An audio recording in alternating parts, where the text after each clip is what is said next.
he can deliver his message before he leaves us. Okay, so now I'm inviting Professor Patrick Mungekar.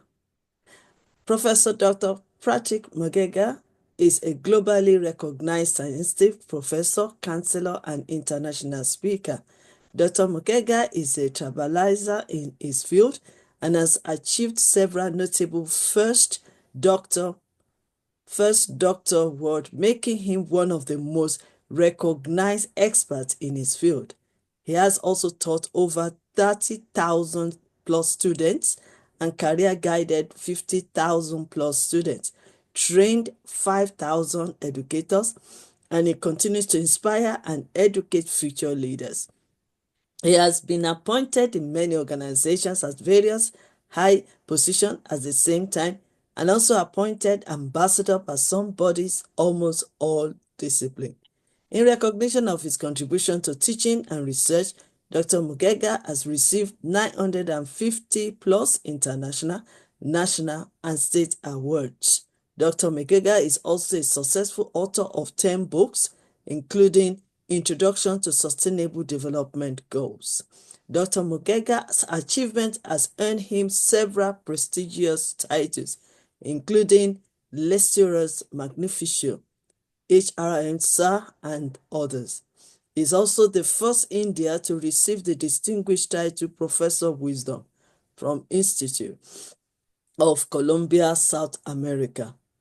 He's currently serving as the Director of Research and Innovation, Director of Internationalized and Group of Institution at Pune University in India. So allow me now to welcome Professor Dr. Pratik Mungekar to share with us this moment. The stage is yours. Thank you. Thank you so much, Professor Dr. Queen Elizabeth Lucas, for the kind introduction and invitation. And it's always a pleasure to be here on this prestigious platform of Yes You Can International. Okay, so today my topic is about resolving and managing conflict. Good afternoon, good evening, everyone.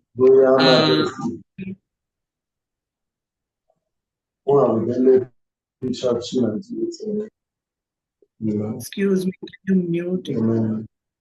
Someone is speaking. Emma.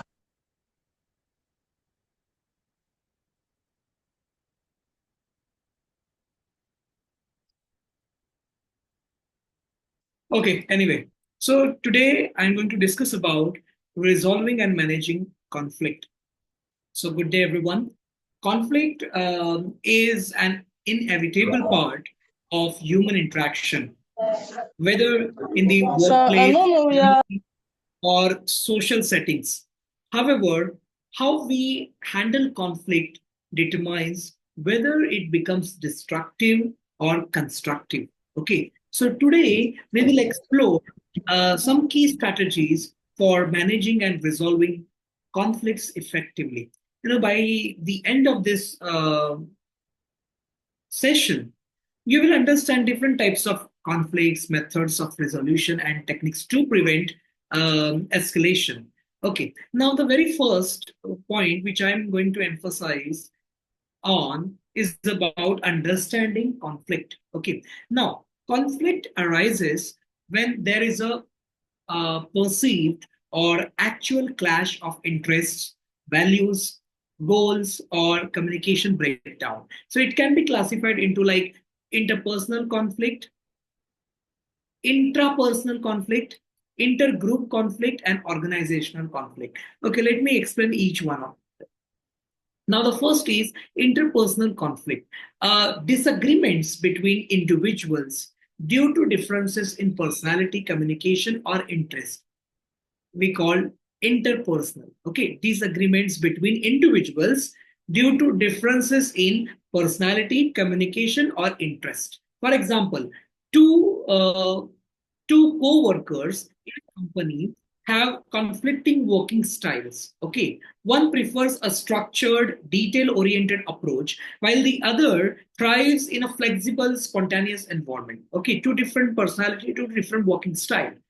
Their differences create tension and impact productivity until they learn to compromise and adapt to each other's methods. This is what is we call interpersonal conflict. Now, the second is intrapersonal conflict. Okay, internal struggles within an individual regarding decisions or emotions. We call intrapersonal conflict. Internal struggles within an individual regarding decisions or emotions. For example, a recent college graduates receives two job offers. Okay, one from a prestigious company with high salary but stressful work conditions, and another from a smaller firm with a better work life balance but lower salary or lower pay. So the individual struggles to decide which path to take, causing stress and self doubt. So that is intrapersonal conflict. Okay. Now the third is intergroup conflict. So intergroup conflict means clashes between different teams, organizations, or groups with different objectives. For example, in a corporate setting, the sales department prioritizes closing deals quickly, whereas the finance team emphasizes thorough verification and risk assessment before approving contracts. So their conflicting priorities lead to friction until management facilitates discussions to align their goals and streamline collaboration. So that is intergroup conflict. And the last one is organizational conflict. Okay, now tensions within a workplace due to policies, leadership styles, or competition for resources we call organizational conflict. For example, a company undergoes a leadership change and a new management implements new policies that reduce employee autonomy. So, long time employees resist these changes, leading to what you can say workplace dissatisfaction and declining morale. So the organization must address these concerns to restore a positive work culture. So recognizing the type of conflict helps in choosing the right approach for resolution. Now we understand the different types of conflicts. Now the next is common causes of conflicts. Okay, conflicts often stem from poor communication, differing value and beliefs, scarcity of resources, personality clashes, and unrealistic expectations. These are the five common causes of conflict. Okay. Now, first is poor communication. So misunderstandings, lack of clarity, or assumptions. Okay, these are the what we can say causes poor communication in terms of poor communication. For example, a manager sends an unclear email about project deadlines, leading employees to interpret it different. So for example, there may be 100 employees. So if he sends an unclear email, the 100 employees will interpret their 100 patterns. As a result, some miss the deadline while others overwork unnecessarily, creating frustration within the team. So that is poor communication. The second is differing values and beliefs, personal or cultural differences that impact perspectives. For example, in a multicultural workplace, an employee who values individual achievements may clash with another who prioritizes teamwork. So their different outlooks can lead to disagreements on work priorities and decision making approaches. So differing values and beliefs. Then scarcity of resources, competition over money, time, or opportunities means scarcity of resources. Okay, for example, two departments within a company, okay, vie for a limited budget to fund their projects. Okay, both feel their initiatives are more important. My department initiatives are more important. The other, my department initiatives are more important. So creating this is because of this it will create a tension and competition that affects collaboration. So this is scarcity of resources.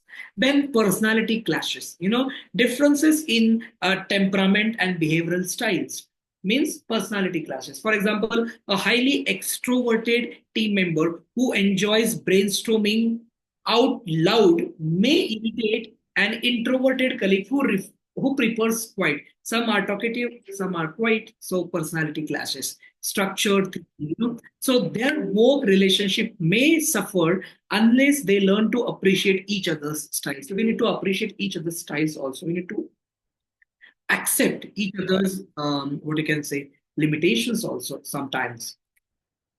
Then the last common cause is unrealistic expectations, unmet needs or perceived injustices. For example, an employee expects a promotion after working long hours, okay, but the company promotes someone else based on different criteria. So he feels unrecognized, the employee becomes resentful, which leads to disengagement and potential conflicts with management. So that's why we need to understand the root cause, and that is the first step towards conflict resolution. So these are the causes. So first we understood the meaning of conflict, then common causes. Now the next is strategies for managing and resolving conflict. Okay, so conflict resolution requires a structured approach. Okay, now there are some key strategies. For example, the very first strategy is very important nowadays: active listening.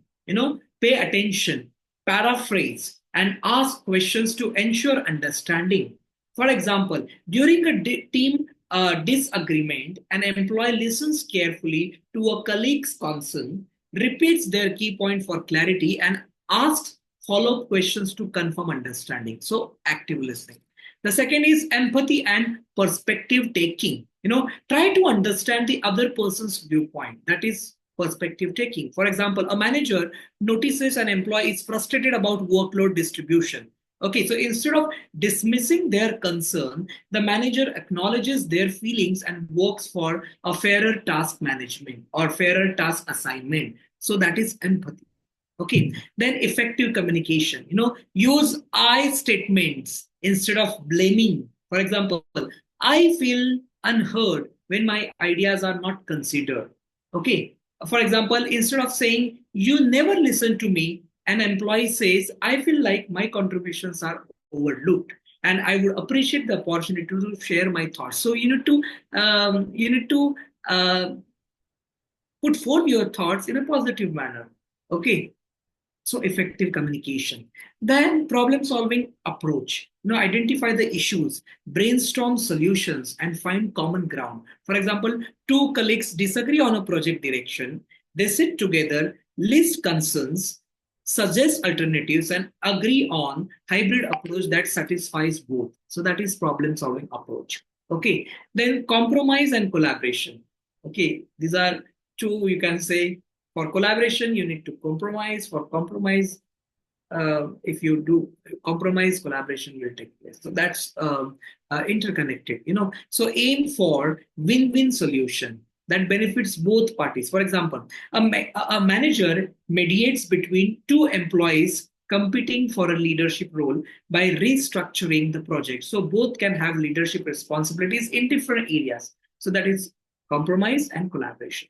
Then setting boundaries and expectations. So we need to clearly define responsibilities and limits to avoid future conflicts. For example, in a shared office space, employees set guidelines for noise levels, break schedules, and shared resource uses to prevent disputes. Then seeking mediation. When direct communication fails, involve a neutral third party to facilitate a resolution. For example, two team leaders cannot resolve a budgeting dispute, for example. So they bring in a senior executive to mediate and suggest a fair resource allocation plan. That is seeking mediation, taking help from the senior. Okay. Now, there are what you can say conflict prevention techniques also. While not all conflicts can be avoided, some strategies can reduce their occurrence. For example, the first strategy is open communication. You need to encourage transparency and honesty, open communication. Second, promote emotional intelligence. So you need to teach self awareness, self regulation, and empathy. So promote emotional intelligence.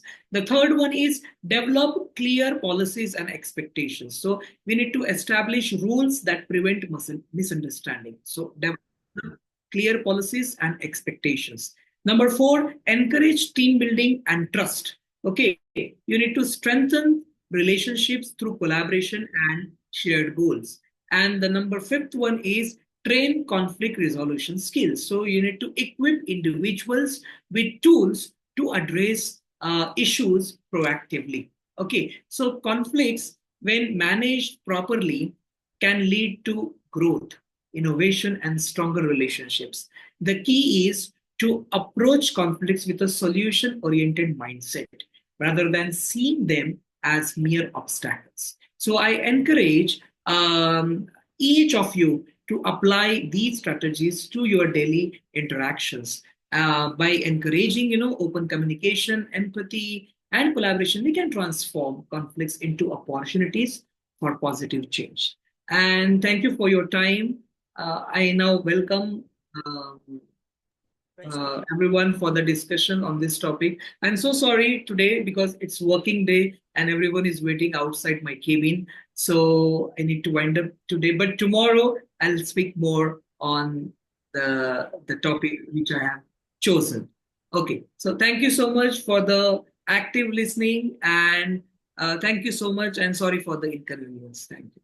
Professor Dr. Patrick Mungekar, we know that you are in your office, and I know this is a busy, busy period, but we still appreciate your time. I'm so glad that you were able to wait. We could have loved it if we know about your more full schedule so that we will know how to call you earlier or something like, because I know that sometimes you start 9:30. So if you want to start 9:30, that's fine by me, as long as we learn valuable and productive information from you is very, very important. And you are so valuable to me personally. You are so valuable to Yes You Can International.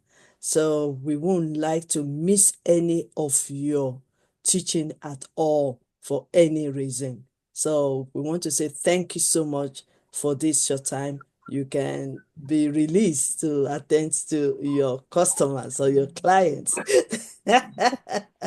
That is our busy professor. If he's not traveling, he's either doing something else in his office. So we appreciate you, sir, Professor Dr. Patrick Mugega. See you tomorrow and I'll speak more tomorrow. Okay, okay. And do you want to start early tomorrow or Yeah, yeah, yeah. so 9:30? Is that fine? Yeah, that's Okay. fine. So Professor Patrick will be joining us early tomorrow. So instead of starting at 10, we're going to start at 9:30. So I'm going to Yeah. put him straight away at 9:30. So please join us early tomorrow. Okay. Thank you.